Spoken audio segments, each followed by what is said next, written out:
Hi, my name is Tatum Adair, and I'm a research assistant here at Farming Smarter. And I'm here to talk to you guys today about what we're doing with the peas. So we are taking these pea samples to figure out the best timing to harvest for different companies. There's a certain tenderness level that the peas need to be at when they get harvested so that the processing plant can use them. So that's what we're doing here today. So the process starts by figuring out which peas we think are close to the appropriate tenderness rating, and we take samples of the different varieties. So we'll take 4 meters in total from each plot and each rep. And then once we're ready, we drive out to the pea trailer. The trailer moves around where Norterra is currently harvesting pea fields out in southern Alberta. And so we meet the trailer there and we take our samples in, and the process starts with weighing the peas to figure out what our vine weight will be.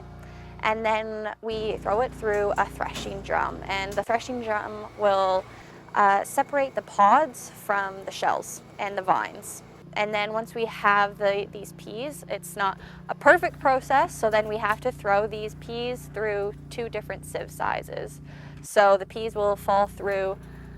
There's the big holes in the top, and that'll hopefully collect all of the shells for the most part and the leaves, and then they'll fall through and catch the perfect size peas in the middle tray. And then below that there's another sieve that has even smaller size holes, and that will be the peas that aren't quite big enough for the processing plant. So we'll clean the sieves out so that that middle tray doesn't have any vines or shells. And we'll take both of those weights. So the ones that are too small, that weight is the potential pea yield. And so had we waited longer before we harvested those, then they would have grown into peas that could have been used by the plant. So that's an important information to know. And then that middle tray is the peas of the perfect size. And so from there, we throw them through a machine called a tenderometer. And this tenderometer, we put the peas into it, and the machine will come down and squish the peas and give us a rating, a number. And the processing plant wants that number to be 120. That's what works for them and for their process. And so our goal is to develop a schedule to figure out when each variety reaches its perfect tenderness.